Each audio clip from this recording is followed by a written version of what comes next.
राजा बहुत शिव का उपासना करता था। मंदिर वालों से कह देते थे, सुनो आज पूरे मंदिर का श्रृंगार अच्छे से करना। जी महाराज, ठीक है। आज मंदिर में केसरिया भात का प्रसाद बंटवाना। जी महाराज। आज मंदिर में हलवा बंटवाना। जी महाराज। आज मंदिर में सुंदर श्रृंगार ऊपर से नीचे तक केवड़े का कर दो, चमेली का कर दो, मोगरे का कर दो। जी महाराज।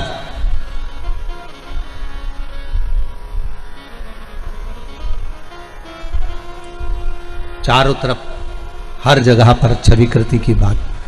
क्या भगत है साहब, शंकर जी का ऐसा भगत मैंने कहीं नहीं देखा साहब। क्या भगत है। शिव जी पर पानी चढ़ाए तो चढ़ाता ही रह जाए, दूध चढ़ाए तो चढ़ाता ही रह जाए, दही चढ़ाए तो चढ़ाता ही रह जाए। कुंटलों से दूध भगवान शिव पर, कुंटलों से दही भगवान शिव पर, कुंटलों से शहद भगवान शिव पर। इतना अभिषेक, इतना पूजन, इतनी अर्चना, इतना बेलपत्र चढ़ाता है। छविकृति के बराबर कोई सेवा नहीं करता होगा। पूरे नगर में लोग छविकृति का नाम स्मरण करने लगे। वाह वाह वाह वाह, बहुत बढ़िया, बहुत सादा। पर शिव महापुराण की कथा कर रही है।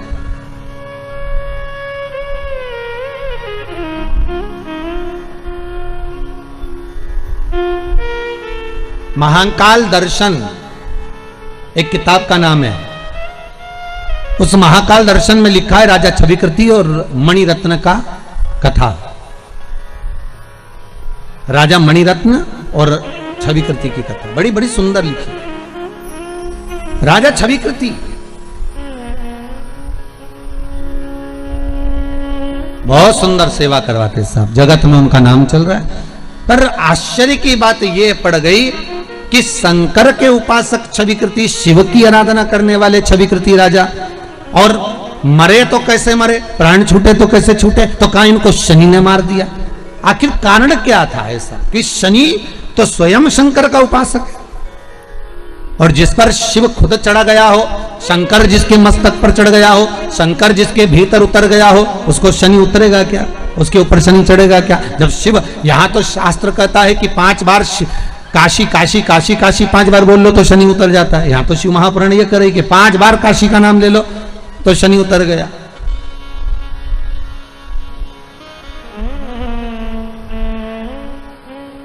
अरे भाई, शिव महापुराण की कथा तो यहां तक कहती है कि कोई काशी से अगर आ रहा है, काशी नगरी से अगर कोई आ रहा है और काशी नगरी से चलकर आ रहा है और उसके भी तन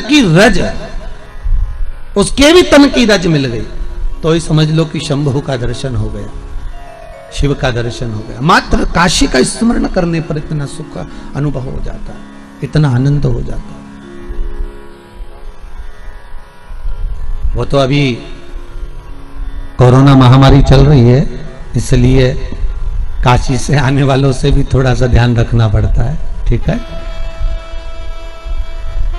काशी से क्या मतलब है, कोई कहीं से भी आए, हमारा भी नियम है। हम आप लोगों, कई लोग दूर दूर से आए तो आप लोग सोचते होंगे कि बघेल परिवार नहीं मिलवा रहा, या हमारा नियम है, हम प्रतिदिन सुबह 9 से 10 जहां कथा होती है वहां मिलते हैं, मना नहीं है।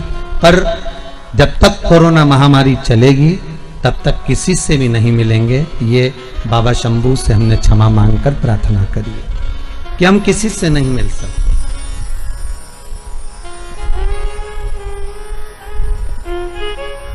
तथा सुनो, चाहे टीवी चैनल के माध्यम से सुनो, चाहे मोबाइल के माध्यम से सुनो, चाहे पंडाल में सुनो, ये आपकी मर्जी। और तुम्हारे मन में अगर कोई प्रश्न है, तुम्हारे मन में अगर कोई संशय है, तो शंकर के सामने कथा में आप ये पत्र नहीं भी लिखोगे ना, तो कथा में उस प्रश्न को लेकर बैठ जाइए बस। और ये पक्का है, अगर आपने दिल से प्रश्न किया है, भले आपने लिखकर नहीं भेजा, पर आपने दिल से अगर कोई प्रश्न किया है, तो 3 घंटे की कथा में आपके प्रश्न का उत्तर आपको उस कथा से प्राप्त हो जाएगा, ये भी पक्का है। आपने अगर दिल से लिखा है, दिल से मन से भगवान से प्रार्थना करिए कि मेरा ये प्रश्न है, मेरा ये प्रश्न का उत्तर बस बाबा दे दें, मेरा ये प्रश्न का उत्तर हो जाए और मेरा ये कल्याण हो जाए, तो बाबा उसको कहीं ना कहीं से लेकर आपके उत्तर तक आ जाएगा, आपके प्रश्न तक आ जाएगा।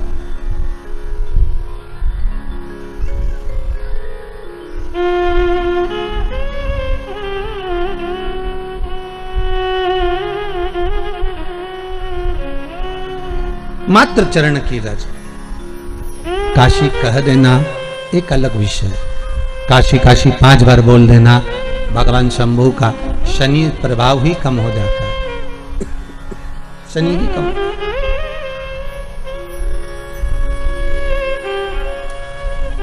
शिव महापुराण की कथा कह रही है, अगर कोई काशी से भी आया है तो उसके चरण की रज, उसके चरणारविंद की रज भी अगर हमको मिल रही है तो यही समझें कि स्वयं शंभु, स्वयं शंकर, त्रिकालदर्शी, कैलाशी, अविनाशी हमारे करीब में आ गया है,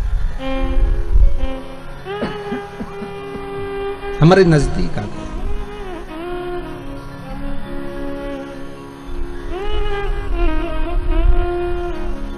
शिव हमारे पास में।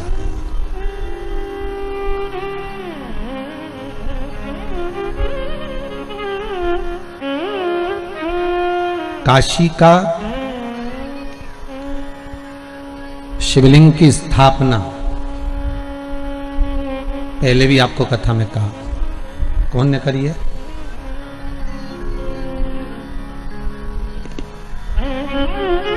जल्दी बोलो। काशी के शिवलिंग की स्थापना किसने करी? स्वयं शनि महाराज ने।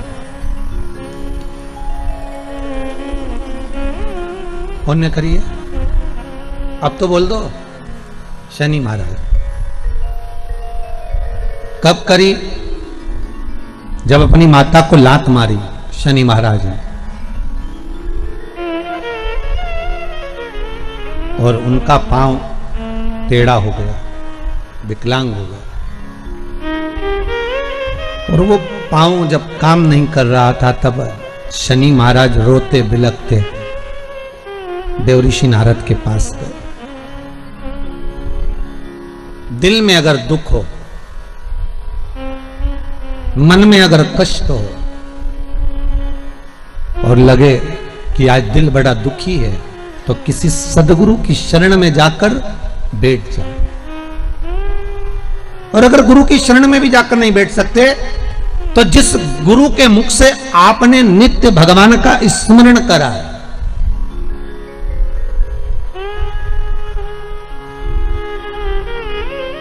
नित्य भगवान का जिसका स्मरण किया है, उस गुरु की शरण का स्मरण कर लीजिए। देखिए, जो बच्चे लोग होते हैं ना, गंगा के घाट के बड़े चतुर होते हैं। एक रस्सी में चुंबक को बांधते हैं, नदी में फेंकते हैं और गंगा के घाट में से जितनी चिल्लर होती है ना, खुला पैसा, उनको चिपका चिपका कर ले आते हैं। पर जो पैसा बहुत देर तक चुंबक से चिपका रहता है, वो पैसे में भी ऐसी चुंबक हो जाता है कि वो पैसा भी दूसरे पैसे को चिपका कर ले आता है।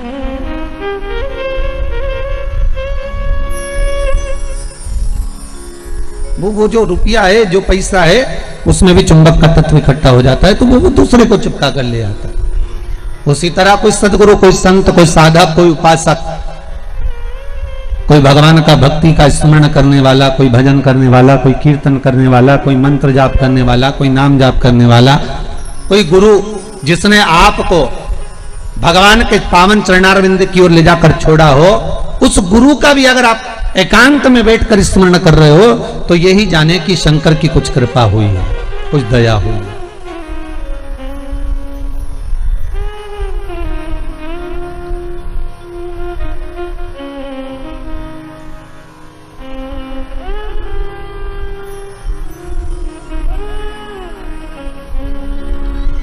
ये वो ही कर सकता है।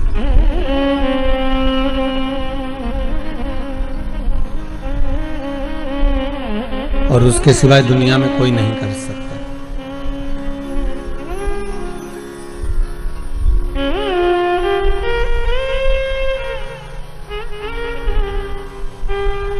एक हमारे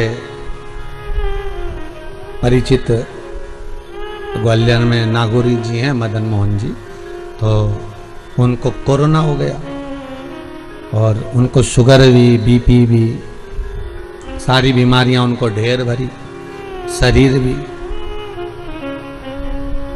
अब वो हॉस्पिटल में भर्ती हो गए, ऑक्सीजन लेवल भी गड़बड़ हो गया, आईसीयू में पटक दिया। उनकी बेटी का फोन आया कुछ दिन पहले कि ऐसी ऐसी बात है।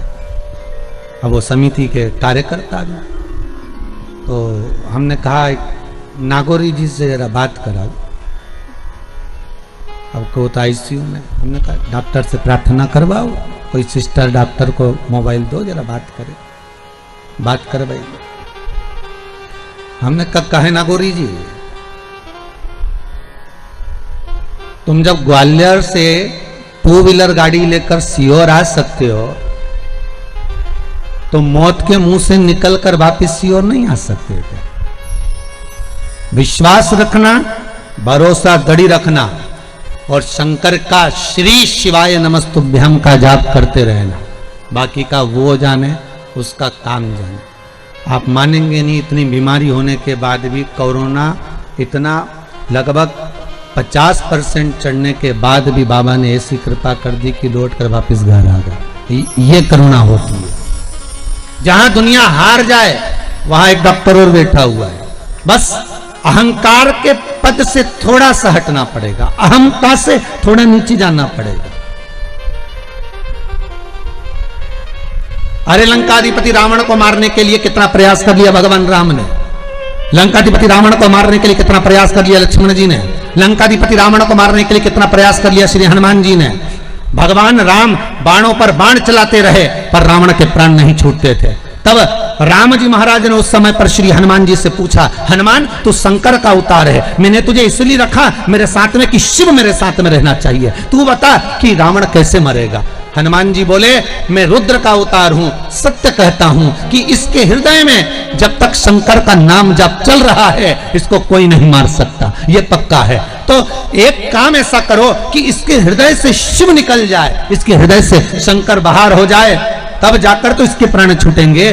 तब तुरंत हनुमान जी महाराज बोले कि प्रभु अब आपको क्या बताऊं कि मैं अगर लंकाधिपति रावण के सामने खड़ा रहूंगा तो ये रावण मरने वाला तो नहीं है, क्योंकि मैं स्वयं शंकर का एक अवतार हूं और मैं शिव का अवतार रावण के सामने जब तक है तब तक यमराज की तो हिम्मत नहीं है कि यहां आकर खड़ा हो जाए।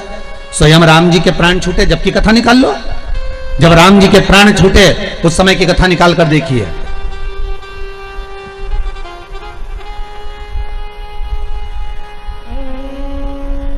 दुर्वासा बाबा ने आकर कह दिया, तुम्हारे ये तारीख, ये तिथि, ये पल आखिरी है, तुम्हें प्राण छोड़कर वापिस परम धाम आना है राम। ये शब्द को लक्ष्मण जी ने सुन लिया था तो लक्ष्मण जी का त्याग करना पड़ा था। सुनिए ना कथा, लक्ष्मण जी का त्याग कर दिया। राम जी ने निकाल ली तारीख, तिथि, पल, घड़ी कि इतनी बजे मुझे प्राणों को त्यागना है। और श्री राम जी महाराज सरयू घाट पर पहुंच गए और सरयू जी के तट पर जैसे ही राम जी महाराज पहुंचे और राम जी ने पहुंचकर तुरंत आवाहन करा यम का, हे यम आओ, हे मृत्यु देवी आओ और मुझे लेकर जाओ, मैं जाना चाहता हूं, आज मेरा पल, मेरी घड़ी, मेरा क्षण आखिरी है, ले जाओ मुझको। यमराज आया, वापिस चले गया, यम के दूत आए, वापिस चले गए। राम जी देख कर आए, नीचे तो आओ, ऊपर से नीचे आओ तब तो मुझे लेकर जाओ। राम जी कह रहे हैं। यमराज ऊपर से हाथ जोड़कर इशारा कर रहा है, पहले इसको हटाओ। किसको? और जम के तो बोलो हनुमान को। जब तक ये शंकर पास में होगा तो प्राण छूटेंगे क्या? क्योंकि वचन लिया है यमराज ने। ये वचन, यमराज की पुत्री मृत्यु देवी जब मरी थी, शंकर भगवान ने जब प्राणों को राजा श्वेत के सामने हरा था, जब राजा श्वेत के सामने मृत्यु देवी को भी मार दिया था, मौत को भी समाप्त कर दिया था, जब राजा श्वेत के सामने यमराज को भी मार दिया था, उस समय पर सूर्य नारायण भगवान रोते हुए आए और सूर्य देवता ने आकर कहा, मेरा बेटा धर्म का कार्य कर रहा था, राजनीतिक कार्य कर रहा था, जो एक देवता को सौंपा गया कर्म है वो कर्म कर रहा था, फिर मेरे बेटे को क्यों मारा? शंकर भगवान ने कहा, इसने मेरे मंदिर में प्रवेश क्यों करा? ये मेरे मंदिर में आकर राजा श्वेत को मार रहा था, मैंने इसको मार दिया। तो उसके अंतिम क्षण थे, उसके अंतिम श्वास थी, उसका अंतिम पल था। शंकर भगवान बोले भले अंतिम पल था, भले अंतिम श्वास थी, भले अंतिम क्षण था, पहले मुझसे तो पूछना था। मृत्यु लोक का देव अधिदेव महादेव अभी विराज रहा है, पृथ्वी के देव से पूछो क्या मैं इसको उठाकर ले जा सकता हूं? जब मेरी आज्ञा हो तब लेकर जाना, ऐसे कैसे लेकर चले जाओगे? इसलिए मैंने मृत्यु देवी को भी मार दिया, यमराज को भी मार दिया। सूर्य नारायण भगवान रोने लगे, भगवान विष्णु से कहा मेरे पुत्र और पोती को जीवित करवाओ।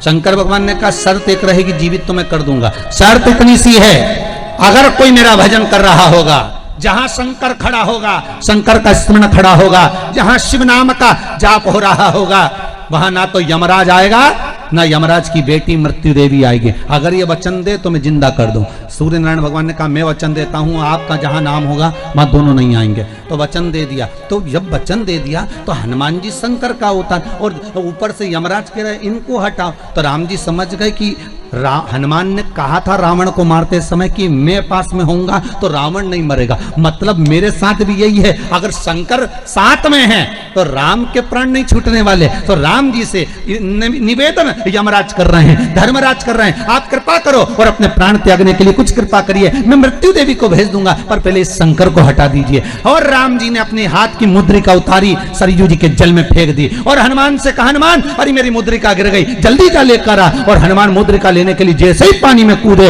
और राम जी महाराज पानी में तुरंत अपने प्राणों को त्याग देते हैं। हनुमान जी जब लौट कर आते हैं तब हनुमान को लगा कि प्रभु मेरे सामने प्राण नहीं छोड़ सकते थे, इसलिए मुझे हटा दिया था, इसलिए मुझे हटा दिया था। क्योंकि शंकर जब तक तुम्हारे नजदीक में है जीजियों, इस कोरोना महामारी में मैं बार बार आप लोगों से कह रहा हूं, पिछली बार भी पूरे लॉकडाउन में एक शब्द कहता रहा, आज फिर कह रहा हूं कि श्री शिवाय नमस्तुभ्यम इस मंत्र को मत छोड़ो। कम से कम एक दिन में 11 बार 21 बार चलते फिरते जपते रहो, ओम नमः शिवाय बसते रहो। श्री शिवाय नमस्तुभ्यम नहीं बोलो तो ओम नमः शिवाय बोलो, ये ना बोलो तो महामृत्युंजय का मंत्र का जाप करो, पर शंकर का अनुमोदन करो, शिव का स्मरण करो। वो कालों का काल है, वो महाकाल है, वो तुमको गिरने नहीं देगा, ये पक्का है, गिरने नहीं देगा। ये फालतू के दुनिया के लोग मैसेज करते फिरते हैं कि इतने मर गए इतने जी गए, इसकी अपेक्षा मैसेज करो श्री शिवाय नमस्तुभ्यम जपो रे भाया, जपते रहो, कुछ नहीं तो 11 बार तो जपो, दिल से पुकारो उस शंकर को, वो तुम्हारे सामने होगा साहब, तुम्हारे सम्मुख में, तुम्हारे साथ।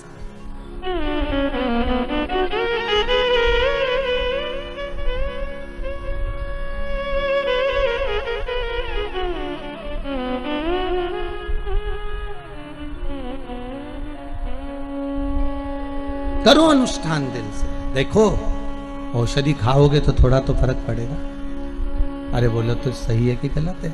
वो वैक्सीन लग रहा है, कम से कम उससे दवाई शरीर में रहेगी तो फेफड़ों पर तो कोरोना का असर नहीं पड़ेगा, इसलिए तो वैक्सीन लगाई गई। तो यही समझ लो कि एक वैक्सीन शंकर के नाम की है, जो एक बार लग जाएगी तो थोड़ा थोड़ा आराम लगना प्रारंभ होगा। शिव नाम में वो तत्व है।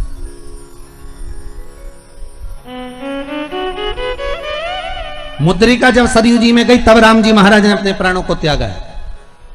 अगर शंकर पास में होते तो प्राण नहीं छोड़ पाते।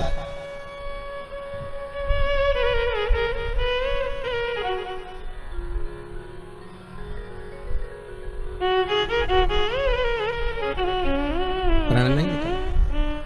अब तुम मृत्यु कैसे आए? ये प्राण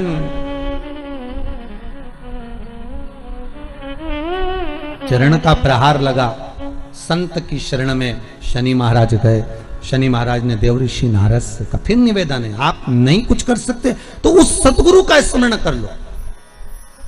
जैसे शनि महाराज को लगा कि मेरे पांव में चोट लग गई, मेरा पांव टेढ़ा हो गया, मेरा पांव अब काम नहीं कर रहा, मैं एक पांव से कैसे चल पाऊंगा। तब शनि महाराज को लग गया कि अब कोई नहीं बचा सकता, अब कोई सदगुरु ही चाहिए, अब कोई संत ही चाहिए, अब किसी गुरु की शरणागति ही चाहिए। और ऐसे समय में कई बार ऐसा भी होता है कि हम गुरु तक नहीं जा पाते, कभी कभी ऐसा भी होता है कि हम गुरु के पास नहीं पहुंच पाते, कभी कभी ऐसा भी होता है कि हम गुरु के नजदीक नहीं पहुंच पाते।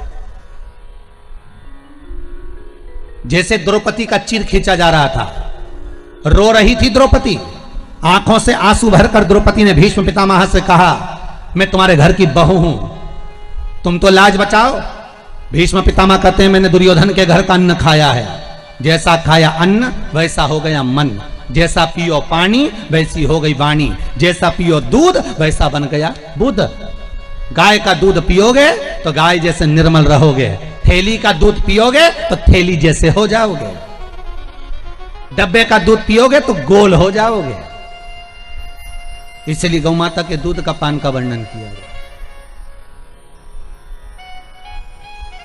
अन्न का बड़ा प्रभाव है महाराज जी, बहुत ध्यान रखना पड़ता है अन्न खाने वाले को।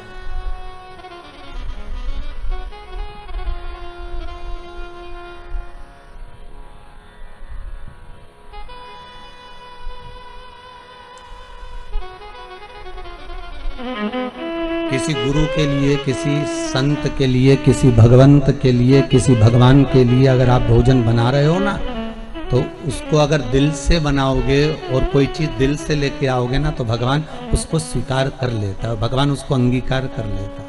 आप दिल से अगर कोई चीज लाया भगवान के लिए लेकर, भाव से लाया,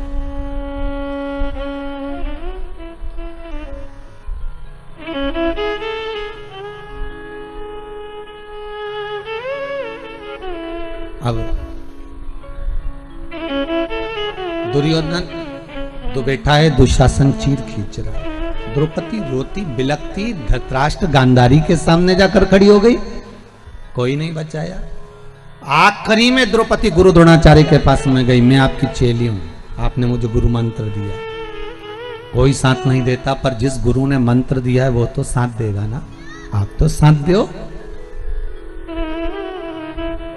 गुरु द्रोणाचार्य मुस्कुराते हुए कहते हैं, री द्रौपदी, इस सभा में जितने बैठे हैं कोई तेरा साथ नहीं देगा, मैं भी तेरा साथ नहीं दूंगा, क्योंकि मैं गुरु हूं। भले मैंने मंत्र दिया है, पर एक बात याद रख ले, गुरु भले साथ ना दे, पर जो मंत्र दिया है तुझको, तो उस मंत्र को जप। गुरु मंत्र जो मिला है उसको जपो। हम आपसे फिर कहें तो मैं शिव पुराण याद रहे ना रहे, आप शंकर की कथा, कई लोग ये भी पूछते हैं कि गुरुजी हम शिव पुराण सुनेंगे, और आप कहते हो कि शिव पुराण सुनना चाहिए, तो जब हमारे प्राण छूटेंगे तो जब तक तो शिव पुराण हम भूल ही जाएंगे, तो फिर प्राण छूटेंगे जब तक तो शिव पुराण शरीर में रहेगी ही नहीं, फिर मतलब क्या पुराण सुनने से। और आखिरी में कौन पुराण सुनाएगा, फिर तो गरुड़ पुराण सुनाएंगे, फिर कौन शिव पुराण सुना रहा। तो आपका क्या कहना है गुरुदेव, अगर मृत्यु के क्षण पर प्राण छूटते समय शिव महापुराण की कथा नहीं याद रही तो उसका मतलब क्या, फिर सुनने से आनंद क्या। अरे भैया शास्त्र कहता है 1 महीने पहले 15 तारीख को आपने क्या खाया था, आपको याद है क्या? अरे मुंह से तो बोलो नहीं। 20 तारीख को क्या खाया था 1 महीने पहले, आपको याद है क्या? नहीं। पर 20 तारीख को 1 महीने पहले 15 तारीख को जो तुमने खाया था वो तुम्हारे शरीर में गया, जाने के बाद उसका रक्त बन गया, रक्त बनने के बाद वो शरीर में आज तक चल रहा है। जो तुमने 1 महीने पहले खाया था उसका रक्त तुम्हारे शरीर में आज तक चल रहा है। शिव महापुराण की कथा वही कहती है, भले मरते समय तुम्हें कथा याद रहे ना रहे, पर इतना जरूर याद रखना कि तुमने जिस कथा को सुना है अंतिम समय तक वो तुम्हारे शरीर में निरंतर रक्त के साथ चलती रहेगी, और वही यम की कैद से छुड़ाकर परमात्मा के दरवाजे तक पहुंचा देगी। वो शरीर में चलती रहती है निरंतर, रात दिन, हर पल हर घड़ी हर क्षण चल रही है।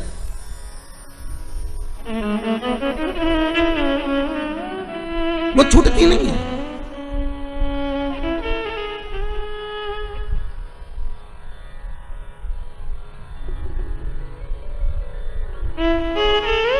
वो मिलती है तो एक बार अगर मिल गई, औषधि चली गई शरीर में, फिर औषधि का काम है कितना असर करना है, ये तो औषधि दिखाती है। औषधि।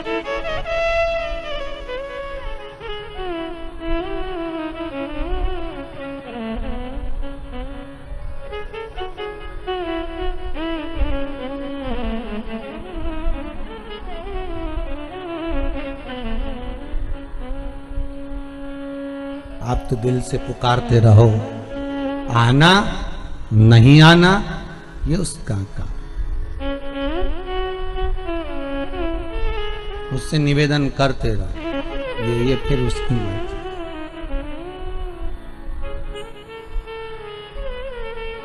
अच्छा, इतनी बड़ी कोरोना महामारी में करोगे भी क्या? डॉक्टर अपना काम कर रहा होगा, आईसीयू में ऑक्सीजन अपना काम कर रही होगी, वेंटिलेटर अपना काम कर रहा होगा, डॉक्टर सिस्टर अपना काम कर रहे होंगे। बार बार आप फोन लगाकर डॉक्टर से भी बात नहीं कर सकते, वो भी बेचारा इतना टेंशन में पड़े हुए हैं, इतने लोगों को देख रहे हैं दिन भर रात भर, तो उनको भी तो लगता होगा कि जिंदगी क्या है। उनकी भी तो आंख भर आती होगी जब इतनी बॉडियों को, इतने स्वरूपों को देखते होंगे। तो आप क्या कर सकते हो? आप खुद भी तुम नहीं जा सकते, तो इतना तो कर सकते हो कि भगवान का भजन कर लो।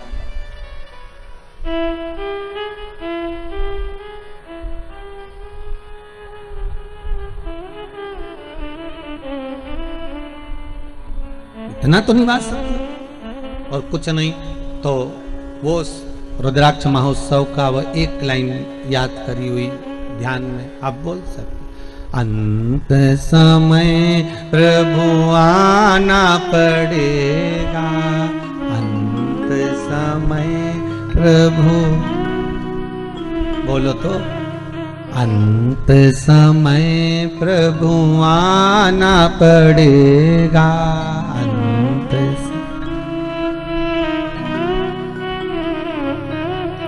वादा किया तो निभाना पड़ेगा, वादा की तो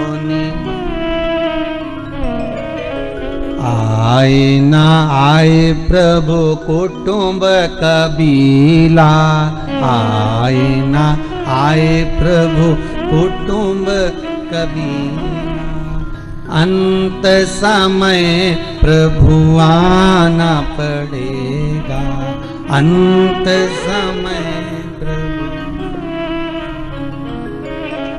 वादा किया तो निभाना पड़ेगा, वादा। बस भगवान वही क्षण आप कथा सुनो, श्रवण करो, वो याद रहे ना रहे, भले आप भूल गए, पर वो है शरीर के अंदर, जिससे खाया हुआ शरीर में रक्त बनकर चल रहा है। शिव महापुराण हर पल हर घड़ी हर क्षण चल रही है, पर उसमें दिखावा नहीं होना चाहिए। जैसे ये छविकृति राजा की जो कथा चल रही है, ये वही कथा चल रही, दिखावा नहीं होना। दो तरह के व्यक्ति होते हैं, होटल में जाते हैं खाना खाने के लिए, होटल में जाते हैं नाश्ता करने के लिए, समोसा खा लिए 2, 4, 5 लड़के, 4, 5 मित्र, एक ने कोल्ड ड्रिंक की बोतल ले ली, एक ने समोसा ले लिया, एक ने इमरती ले ली, एक ने भजिया, एक ने दूध ले लिया, एक ने चाय पी ली, सब ने खाया पिया। और एक व्यक्ति उठकर गया काउंटर पर, जल्दी से जेब में से पर्स निकाला, पैसे निकाल कर देने लगा। ले साहब कितने का हिसाब हुआ? सबका हिसाब बताओ कितने का हुआ? साहब 52 रुपए हुए हैं, काट लो, ये लो पैसे। अब एक व्यक्ति वो है जो तुरंत उठकर गया और पैसे दे दिए, और एक व्यक्ति वो 4-5 जो खा रहे थे ना, वो बाद में आए, अरे रुक, हम दे रहे हैं, रुक जा रुक जा, अरे रुक तो सही, अरे 2 मिनट रुक तो सही, मैं दे रहा हूं ना। अरे देने वाला है तो दे, नहीं दे, निकाल दे, पर नहीं वो इतना ही बोलता रहेगा, बार बार जेब में हाथ डालेगा, अरे रुक तू रुक तो सही है, अभी रुक, मैं अभी निकाल रहा हूँ, मैं दे रहा हूँ, अरे रुक, दुकान वाले लेना मत ही हो, रुक रुक, और ये कह दे, और अभी रुक 2 मिनट, और 1 घंटे तक तो जेब में से खींच रहा, रुक तो। इतने में बोला, भैया काट ले यार, इसकी मत सुन तो काट कुटा ले, 52 रुपए तो हुए, काट ले। एक व्यक्ति वो होता है जो तुरंत गया, निकाले और दे दिए, और एक व्यक्ति वो होता है कि मैं देते रहा हूं, देते रहा हूं, देते रहा। इसी तरह 2 तरह के भगत होते हैं, एक वो जो भगवान की भक्ति में बैठ जाता है, भगवान को रिझाने के लिए उसे किसी से मतलब नहीं होता। और दूसरा जगत भर में डोंडी पीट कर कहता है मैं तो रोज आधे घंटे भगवान को पूजन करता हूँ, मैं तो मंदिर जाता हूँ, मैं तो अगरबत्ती लगाता हूँ, मैं तो हनुमान चालीसा का पाठ करता हूँ, मैं तो ये वाली माला जपता, मैं तो वाली माला जपता। जितने महाराज मिलेंगे सबको अपनी स्टोरी सुनाएगा। मैं तो भैया रोज मंदिर जाती हूँ, मैं तो 15 मिनट जाती, मैं तो एक लोटा पानी लेकर जाती, मैं तो ये करती, मैं तो वो करता, मैं तो ये करता। एक वो होता है जो जगत भर में डोंडी पीटता फिरता है कि मैं कर रहा, मैं कर रहा, मैं कर रहा, मैं कर रहा। ये उसी में कहा है कि मैं दे रहा, मैं दे रहा, मैं दे रहा। तो देनी दे दे जा।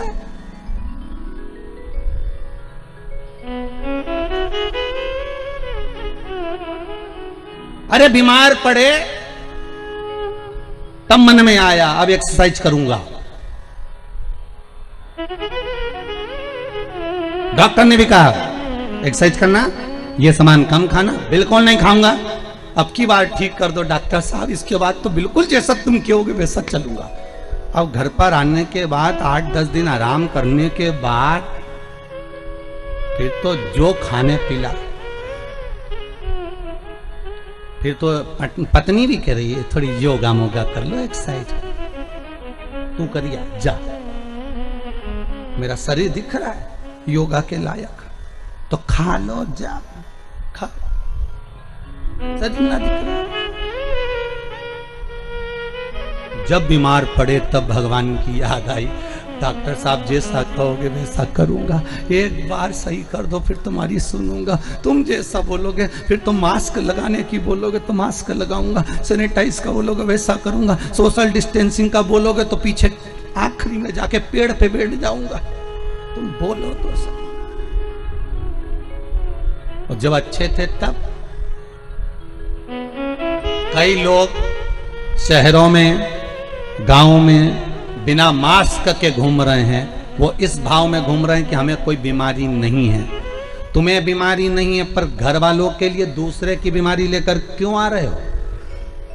कोरोना केवल एक ऐसी बीमारी है जैसे बाजार में से सब्जी खरीद कर लाते हो, किराने की दुकान से किराना खरीद के लाते हो, दूध की दुकान से दूध खरीद कर लाते हो, उसी तरह कोरोना की बीमारी है। ये कोरोना बीमारी एक ऐसी है, इसको आप लेने जाओगे तो आएगी, अगर नहीं लेने जाओगे तो नहीं आएगी। बस अंतर इतना है कि इसको लेने जाना तुम छोड़ दो। तुम क्यों जा रहे हो चौराहे पर? तुम्हें कौन कहे कि तुम बाजार घूमने जाओ? थोड़े दिन घर में बैठ के हरिगुण गाओ, 4 बजे से 7 बजे तक शिव महापुराण की कथा है, बस योर वाला महाराज की ने पांडे तारा से पांडे तारा ही है ना, हाँ तो बस तो कथा सुनो।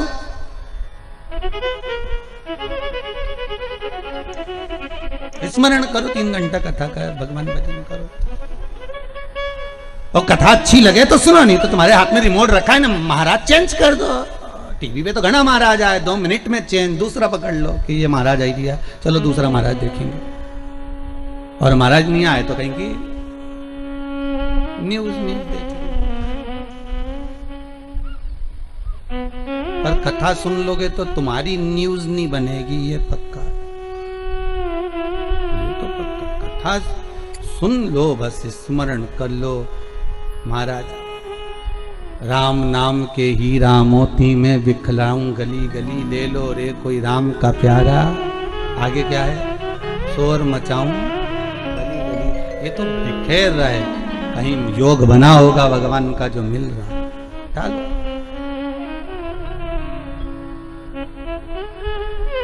मिल रहा है उसको प्राप्त कर लो। अब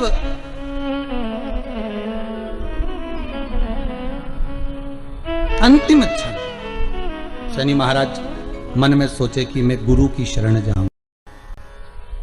माता का अपमान कर दिया, लात मार दी, पांव टूट गया, और अब गुरु की शरण जा रहे हैं। वही हाल है, खूब कहा था अच्छे से रहिए, क्रोध पर संयम रखिए।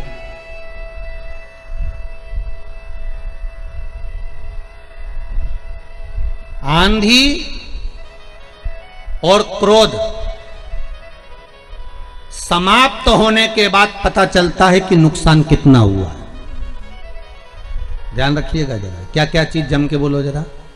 आंधी और क्रोध समाप्त हो जाते हैं तब पता चलता है कि नुकसान कितना हुआ है।